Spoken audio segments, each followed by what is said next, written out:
पिछली क्लास में हमने कूलम्ब पे बेस्ड कुछ न्यूमेरिकल सॉल्व किए थे। इस लेक्चर में भी हम कूलम्ब पे बेस्ड कुछ न्यूमेरिकल सॉल्व करेंगे, आगे बढ़ेंगे। तो देखते हैं, जो हमारी लास्ट प्रॉब्लम थी उसी के जो रिलेटेड एक प्रॉब्लम है उसी को देखते हैं। हमारी जो लास्ट प्रॉब्लम थी वो कुछ इस प्रकार थी कि एक रिजिड सपोर्ट से इंसुलेटेड थ्रेड की हेल्प से दो चार्ज पार्टिकल को इस तरीके से लटकाया जाता है, सस्पेंड किया जाता है। हर एक पे चार्ज कितना है Q और इनका मास कितना है M, और ये वर्टिकल के साथ थीटा एंगल बनाते हैं। तो देखो, ये जब स्ट्रेस्ड होगी स्ट्रिंग, रस्सी जब तनी हुई होगी तो इसके अंदर क्या होगा, तनाव होगा, टेंशन होगी। इसका जो भार है W इक्वल टू mg, वो हमेशा हमें पता है कहाँ लगता है, नीचे की ओर।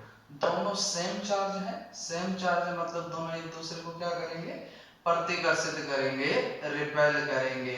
तो इस पर इलेक्ट्रिक फोर्स किस डायरेक्शन में लगेगा, इस डायरेक्शन में। अब देखो, जो टेंशन है, टेंशन को हम इसके कंपोनेंट के अंदर डिवाइड कर देते हैं। कैसे, अगर ये एंगल थीटा है तो ये जो एंगल है वो भी कितना होगा, थीटा। क्यों, अल्टरनेट एंगल है। अब देखो, इधर कौन सा कंपोनेंट आ जाएगा, टी cos थीटा, क्योंकि जिस तरफ थीटा उधर कौन सा कंपोनेंट रहता है, टी cos थीटा, और इधर कौन सा कंपोनेंट आ जाएगा, टी sin थीटा। जब हम इनको बैलेंस करेंगे तो T cos theta equal to तो क्या आ जाएगा, mg, ये हमारी बन जाएगी इक्वेशन फर्स्ट। और जो t sin थीटा है वो इक्वल टू हो जाएगा किसके, इलेक्ट्रिक फोर्स के। और जब हम इक्वेशन 2 डिवाइड बाय 1 करेंगे तो हम देखते हैं tan थीटा इक्वल टू क्या आ जाता है हमारे पास, Fe अपॉन mg, यानी कि जो इलेक्ट्रिक फोर्स है वो mg tan थीटा के इक्वल हो जाता है। इसको हमने क्या बना दिया, इक्वेशन 3। ये हमारी लास्ट प्रॉब्लम है। अब इसी प्रॉब्लम को थोड़ा आगे और इम्प्लीमेंट किया गया है और इसमें कुछ नई चीजें डाली गई है, वो कुछ इस प्रकार है। अब वो क्या कहता है कि जो ये सिस्टम है, इस सिस्टम को एक ऐसे मीडियम के अंदर डुबो दिया जाता है। इस पूरे के पूरे सिस्टम को क्या करते हैं, एक ऐसे मीडियम में डुबो दिया जाता है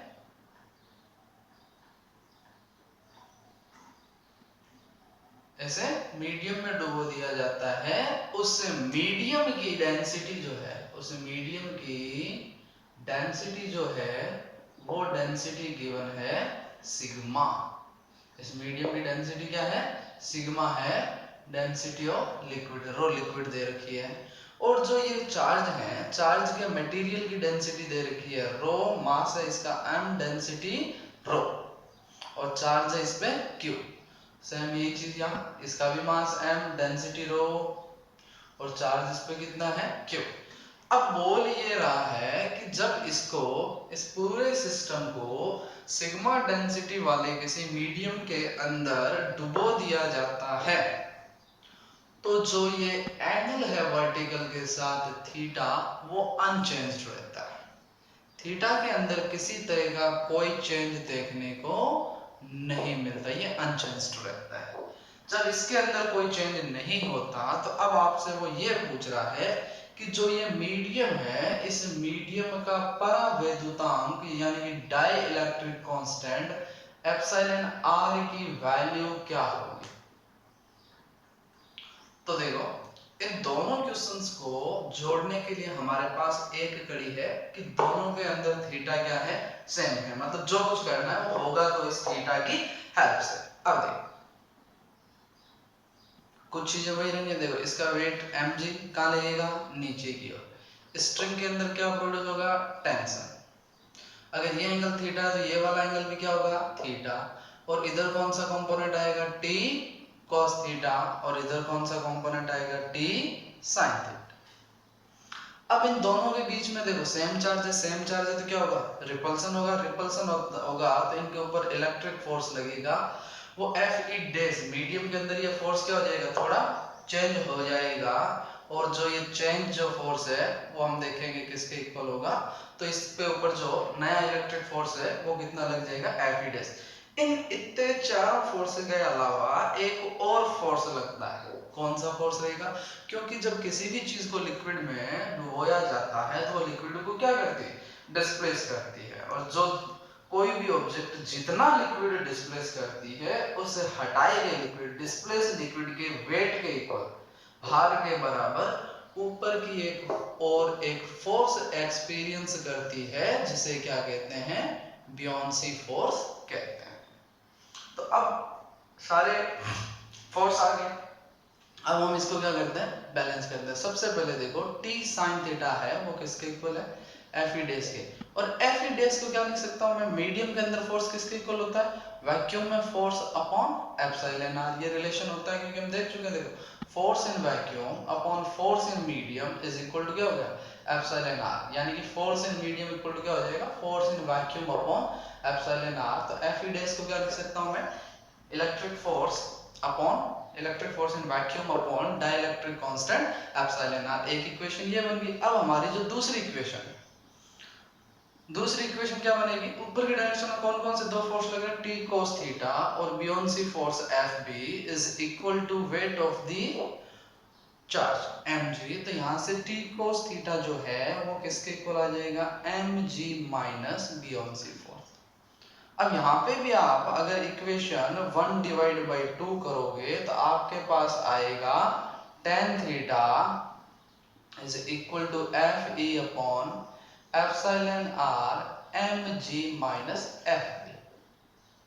तो इस तरीके से हमारे पास क्या होगा, एक थर्ड इक्वेशन बन जाएगी। और दोनों इक्वेशन में यहाँ से भी और वहां से भी जब आप देखोगे कि यहाँ पे tan थीटा किसके इक्वल आ रहा है, electric force upon M G के इक्वल आ रहा है। तो दोनों केस की जो इक्वेशन नंबर थर्ड और इक्वेशन नंबर थर्ड है उनको आप जब बैलेंस करोगे, देखो ये केस कब है, जब वो जो सिस्टम है पूरा का पूरा वो किसके अंदर है, एयर या वैक्यूम के अंदर है। और जो ये जो पूरा का पूरा सिस्टम है, कब, जब इसको किस में पुट कर दिया हो, कोई ना कोई मीडियम में पुट कर दिया है, इसको कोई ना कोई मीडियम में पुट कर दिया है, तब कंडीशंस क्या होगी। तो ध्यान दे, इसमें दो फोर्स तो ये हो जाएंगे, देखो t के कंपोनेंट बनेंगे t cos theta t sin theta, same as before. इसका वेट mg का लगेगा नीचे की ओर, सेम एज बिफोर। इन दोनों के बीच में क्या होगा, repulsion force F E dash, same as before. But यहाँ पे वैल्यू क्या हो जाएगी, थोड़ी चेंज हो जाएगी, क्योंकि मीडियम के अंदर फोर्स थोड़ा क्या हो जाता है, कम हो जाता है। इन सब के अलावा एक जो इंपॉर्टेंट फोर्स है वो ऊपर की ओर लगेगा, वो कौन सा है, एफ बी, यानी कि बियोंसी फोर्स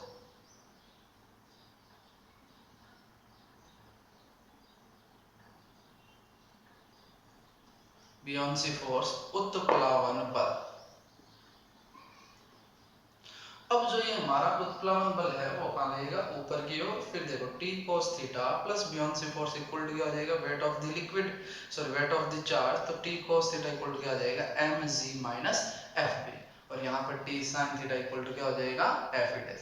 अब हमारे पास दो इक्वेशन है, दोनों इक्वेशन किसकी वैल्यू बता रही है, tan थीटा की वैल्यू बता रही है। तो हम इनको आपस में क्या कर देंगे,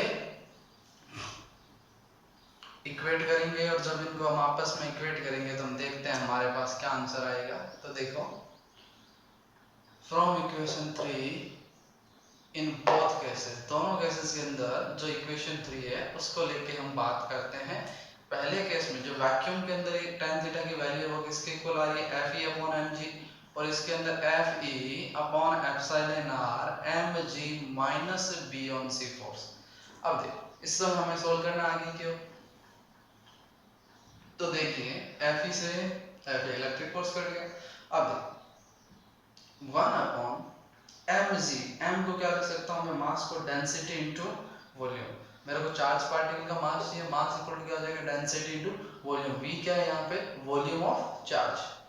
अब 1 अपॉन एप्सिलॉन आर, यहाँ पर मास की जगह क्या लिख दूं, density into volume, rho into V into G minus buoyancy force. Buoyancy force क्या हो जाएगा, हटाए गए द्रव का भार, जहां एम डैश क्या है, हटाए गए द्रव का भार।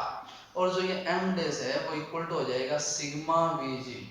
सिग्मा क्या डेंसिटी ऑफ लिक्विड, और ये किसके इक्वल है, हटाए गए द्रव का भार, वेट ऑफ लिक्विड डिस्प्लेस्ड। तो इसको यहाँ पर पुट कीजिए, 1 upon rho V G equal to 1 upon epsilon R rho V G minus sigma V G. और आप देखोगे सब जगह से वी जी कॉमन आके कट जाएगा, तो क्या आ जाएगा 1 upon rho is equal to 1 upon epsilon R into rho minus sigma. तो इसको आगे फर्दर सोल्व करोगे, एप्सिलॉन आर इक्वल टू क्या आ जाएगा, rho upon rho minus sigma. तो इससे हमें पता चल जाएगा कि इस मीडियम का डाइलेक्ट्रिक कांस्टेंट क्या होगा, ये उसका फॉर्मूला हो गया रो अपॉन रो माइनस सिग्मा। इस तरीके से ये प्रॉब्लम सॉल्व होगी। अब हम आगे बढ़ते हैं, कूलम्ब्स लॉ के बारे में ही आगे बढ़ते हैं, उसी के बारे में कुछ और न्यूमेरिकल देखेंगे, कुछ और चीजें देखेंगे। तो अब हम बात करेंगे principal of superposition. Principal of superposition, principal of superposition of क्या कहता है charge, principal of superposition of charge. इसके बारे में जब हम बात करेंगे तो ये क्या कहता है, देखो ध्यान से देखें। Principal of superposition of charge क्या कहता है, सपोज आपके पास ये एक एक्स वाई प्लेन है, इस एक्स वाई प्लेन के अंदर there are so many number of charges, आपके पास बहुत सारे चार्ज हैं। सपोज ये आपका चार्ज पार्टिकल है q1, उसका पोजीशन वेक्टर r1। इसी तरीके से आपके पास यहाँ पे कोई चार्ज पार्टिकल है q2 और उसका पोजीशन वेक्टर है r2। और इसी तरीके से यहाँ पे देखते हैं आपके पास क्या है q3, उसका पोजीशन वेक्टर r3। और यहाँ पर आपके पास एक चार्ज पार्टिकल है qn और उसका पोजीशन वेक्टर है आपका r। तो मतलब आपके पास एक कोई सिस्टम में है, एक सिस्टम है और that system contains n number of charges. कितने चार्ज कंटेन करता है, n number of charges contain करता है।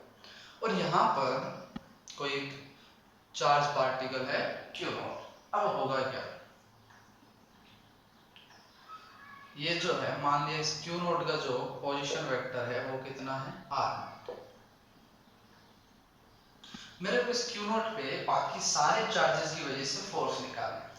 तो मैं क्या करूंगा, सबसे पहले इसको देखूंगा, और जब मेरे को ये पता है कि जो इलेक्ट्रिक फोर्स होता है, इलेक्ट्रिक फोर्स जो होता है वो मिलाने वाली लाइन के अलोंग होता है। दोनों सेम चार्ज रिपेल करेंगे और मैंने फोर्स को नाम दे दिया F01, वेक्टर F01, यानी कि force on Q0 charge due to Q। और ये जो वेक्टर है वो कितना हो जाएगा R01। सिमिलरली जो Q2 है वो भी इस पर मिलाने वाली लाइन के अलोंग बाहर की ओर फोर्स लगाएगा और ये पोजीशन वेक्टर कितना हो जाएगा R0। और इसी तरीके से जो Q3 है वो भी क्या करेगा, इस पर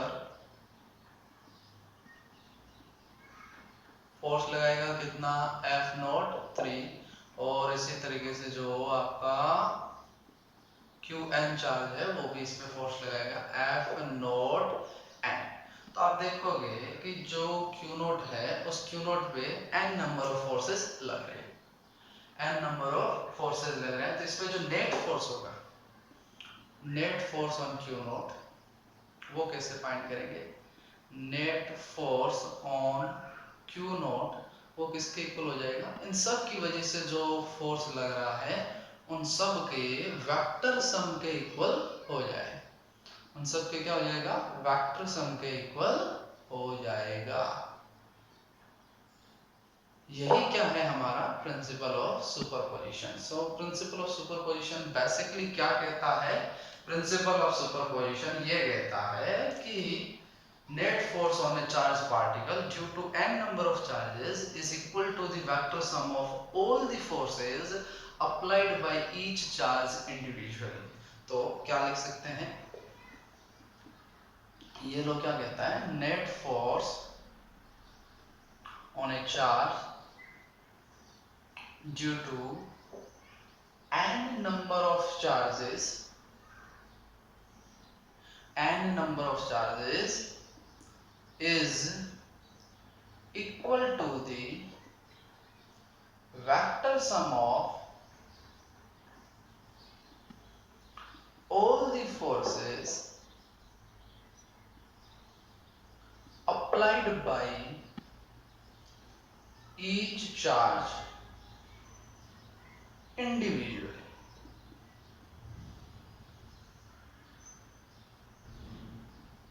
Applied by each charge individually.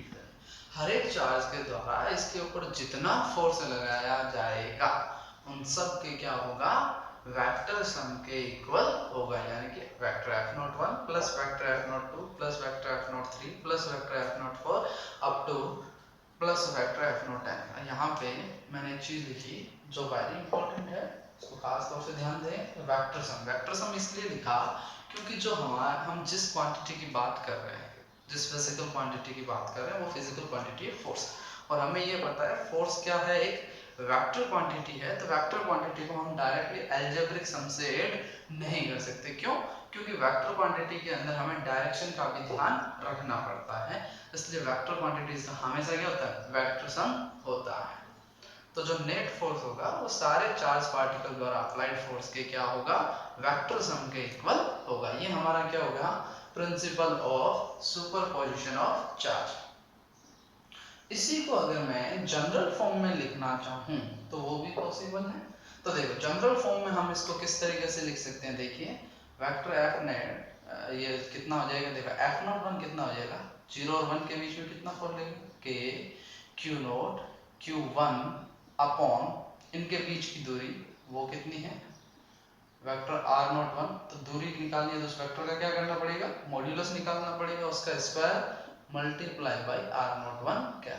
Similarly Q0 और Q2 के बीच की ये जो फोर्स है वो कितना हो जाएगा, K Q0 Q2 upon modulus of vector R02 का whole square multiply bye R02 क्या।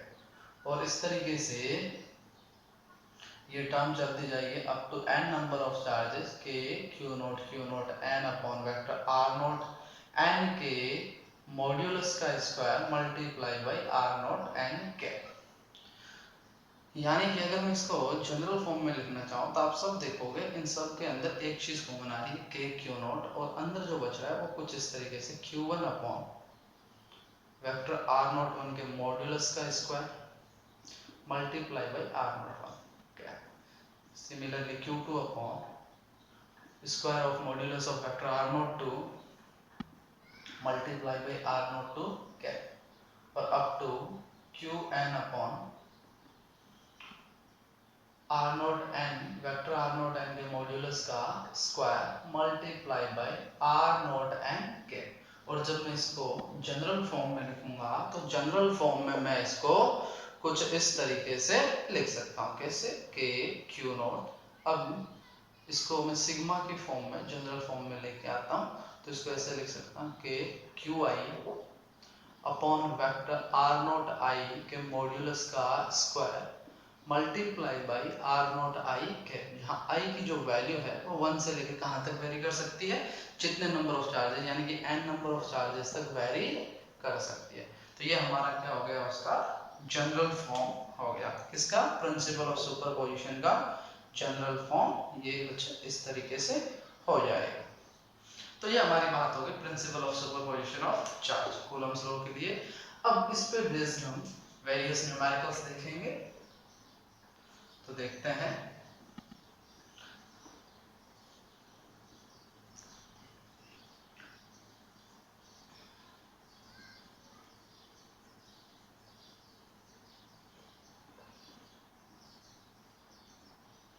तो देखिए हमारा जो सबसे पहला न्यूमेरिकल है, आसान सा न्यूमेरिकल, वो कुछ इस प्रकार है। देखो वो न्यूमेरिकल ये कह रहा है कि जो आपकी एक्स एक्सिस है उस एक्स एक्सिस के ओरिजिन पे एक कोई चार्ज पार्टिकल रखा हुआ है Q0। इससे 1 मीटर की डिस्टेंस पे एक चार्ज पार्टिकल रखा है Q, फिर इसी से 2 मीटर की डिस्टेंस पे एक चार्ज पार्टिकल रखा हुआ है फिर से Q, फिर इससे 4 मीटर की डिस्टेंस पे another charge particle is Q। तो जैसे ये 1 पे हो गया, ये 2 पे, दिस वन इज ऑन 4, फिर वापस रखा हुआ है 8 पे, फिर इसको आगे ले जाके रखा हुआ है 16 पे, और इस तरीके से ये जो ऑर्डर है एक्स एक्सिस के अराउंड कहाँ तक चलता है, इन्फिनिटी तक चलता है। Find the net force on charge situated on origin, जो ओरिजिन पे जो चार्ज पार्टिकल बैठा है उसके ऊपर नेट फोर्स कितना लगेगा वो हमें कैलकुलेट करना है। तो किस तरीके से कैलकुलेट करेंगे देखिए, सबसे पहले इन दो की बात करते हैं। इन दोनों का देखो नेचर कैसा है, सेम। तो इस पे फोर्स किस डायरेक्शन में लगेगा, इस डायरेक्शन में लगेगा, मान लिया इसको नाम दे दिया F1। इसकी वजह से इस पे फोर्स ये भी इस डायरेक्शन में लगेगा, F2 रिपल्सन होगा, इन दोनों के बीच में भी प्रतिकर्षण होगा, तो नेट फोर्स इसी डायरेक्शन इस डायरेक्शन में लगेगा। इसकी वजह से इस चार्ज पार्टिकल की वजह से भी फोर्स इस पर किस डायरेक्शन में लगेगा, इसी डायरेक्शन।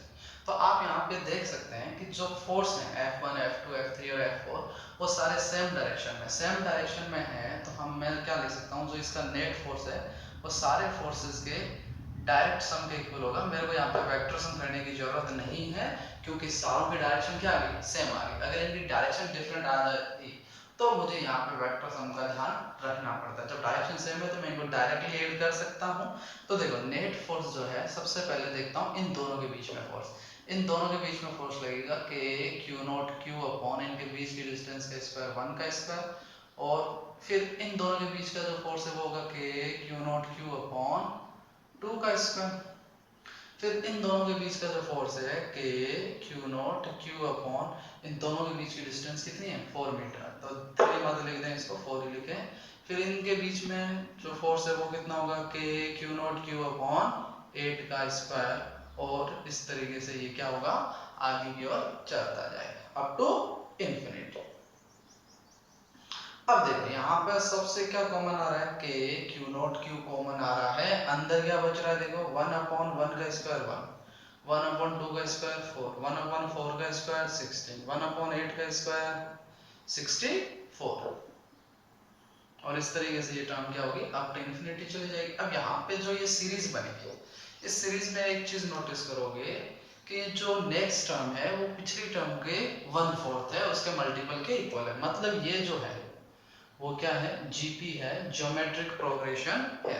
ये क्या है, जीपी ज्योमेट्रिक प्रोग्रेशन, मतलब इनका रेशियो क्या है, सेम है। तो जो कंटिन्यूअस टर्म है उनका रेशियो क्या है, सेम है, और टर्म्स कितनी है, इन्फिनिटी। और जीपी के अंदर इन्फिनिटी टर्म्स के सम का एक फॉर्मूला आता है a अपॉन 1 माइनस आर, जहां a क्या है, first term of this series, और जो r है, r क्या है आपका, कॉमन रेशियो। r क्या है आपका, कॉमन रेशियो,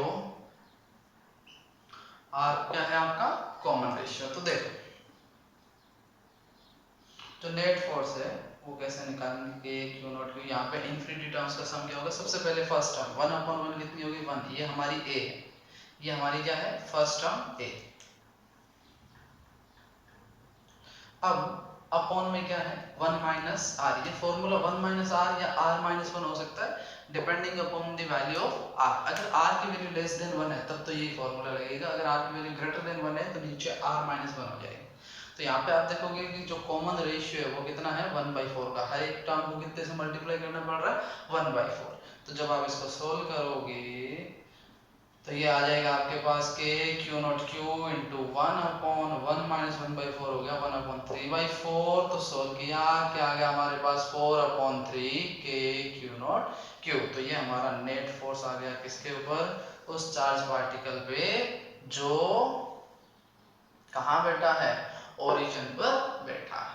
तो इस तरीके से हम क्या कर सकते हैं, नेट फोर्स कैलकुलेट कर सकते हैं। ध्यान रखें यहाँ पर खास तौर से मैंने यहाँ पे वेक्टर सम इसलिए नहीं किया है क्योंकि यहाँ पर सभी फोर्सेस की डायरेक्शन क्या है, सेम है। अगर यही डायरेक्शन डिफरेंट होती है, अपोजिट होती है तो मैं माइनस कर देता, डिफरेंट होती है तो मैं इनको वेक्टर सम का जो फॉर्मूला है उनको यूज करके, जो रूल दे रखे हैं ट्रायंगल रूल, पैरेललोग्राम रूल, उनको यूज करके मैं इसका फाइनल सॉल्यूशन फाइंड करता हूँ। तो उस पर भी बेस्ड हम कुछ न्यूमेरिकल देख लेंगे।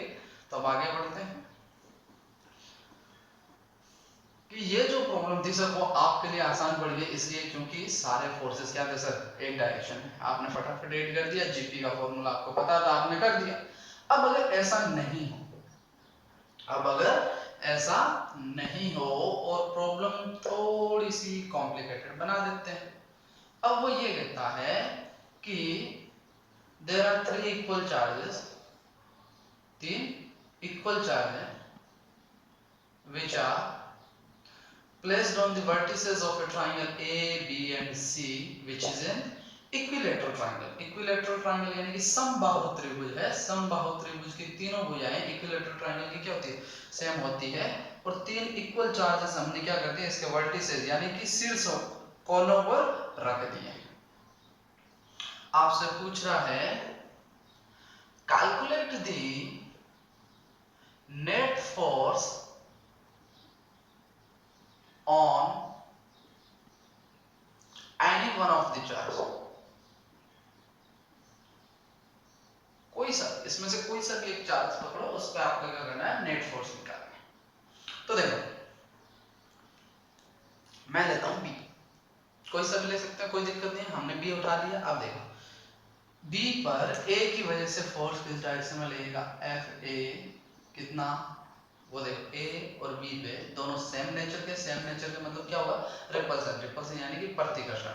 और बल जो है वो दोनों को मिलाने वाली लाइन के अलोंग लगेगा। तो बी पर ए की वजह से फोर्स, तो force on B due to A वो कितना हो जाएगा, के Q1 भी Q है, Q2 भी Q है, तो Q इंटू क्या हो गया, के क्यू स्क्वायर अपॉन डिस्टेंस का स्क्वायर ए स्क्वायर। और C B पे क्या करेगा, ये भी इसको मिलाने वाली लाइन के अलोंग ही फोर्स लगाएगा। तो ये आ गया force on B due to C, ये कितना हो जाएगा, K Q square upon A square. दोनों क्या है, सेम है, दोनों की वैल्यू सेम है, इसलिए दोनों को हम क्या ले लेते हैं, एफ ले लेते हैं। अब देखो यहां से काम बहुत आसान हो जाएगा, पे अटेंशन। देखो समबाहु त्रिभुज के तीनों कोण कितने होते हैं, 60 डिग्री। तो ये कोण 60 डिग्री है, तो ये भी क्या होंगे, ये कोण भी क्या होगा, 60 डिग्री। वाई वर्टिकली अपोजिट शीर्षाभिमुख कोण है। तो देखो दो सदिश हैं f और f 60 डिग्री के कोण पे हैं, तो क्या हम इसका नेट वेक्टर भी फाइनल वेक्टर नहीं निकाल सकते क्या, आसानी से निकाला जा सकता है। कैसे निकालेंगे, तो इसको निकालने के लिए देखें एफ नेट जो है वो किसके इक्वल हो जाएगा, जो हमारा रिजल्टेंट निकालने का फॉर्मूला वेक्टर में उसी को अप्लाई करेंगे, f1 square plus f2 square plus 2f1 f2 cos theta. तो देखिए इसी को हम आगे सोल्व करते हैं, f net is equal to f1 का स्क्वायर, f1 कितना है f, f2 भी कितना है f, तो 2 f1 भी f है, f2 भी f है, और cos थीटा कितना है अपना 60 डिग्री, थीटा कितना है 60 डिग्री, और cos 60 की वैल्यू कितनी है 1/2, 1/2 ये f स्क्वायर और f स्क्वायर कितने हो गए 2f square plus 2f into f, f square, cos 60 की वैल्यू कितनी है 1/2, तो 2 से 2 गया, सोल्व किया, हमारे पास कितना आ गया √3f स्क्वायर। तो यहाँ से हमारे पास जो नेट फोर्स है वो कितना आ जाएगा √3f स्क्वायर, बाहर आया क्या हो गया f, यानी कि मैं क्या लिख सकता हूँ √3, f की वैल्यू क्या है के Q square upon A square. ये हमारा क्या आ गया net force on any one of the particle, कोई से भी चार्ज पे निकाल लिया, बहुत ही आसान काम है। एक बार फिर से देखिए B पर A फोर्स लगाएगा, इस डायरेक्शन में फोर्स होगा कितना के Q square upon A square. C पर C जो है B पर इस डायरेक्शन में फोर्स लगाएगा, वो भी कितना होगा के Q square upon A square, ये भी फोर्स F है। अब इन दोनों का जो रिजल्टेंट है वो इस फॉर्मूले की हेल्प से निकालेंगे, जो कितना आएगा √3f, और f की वैल्यू को वापस सब्स्टिट्यूट कर दिया के Q square upon A square. तो ये भी हमारी एक टाइप की प्रॉब्लम होगी जो हम इस पे सॉल्व कर सकते हैं, principle of superposition of charge पे based. Thank you very much. और नेक्स्ट लेक्चर के अंदर फिर हम प्रिंसिपल ऑफ सुपरपोजिशन पे बेस्ड कुछ न्यूमेरिकल सॉल्व करेंगे, then we will move on, हम नेक्स्ट टॉपिक पे चलेंगे इसी चैप्टर के। Thank you and don't forget to like, share and subscribe.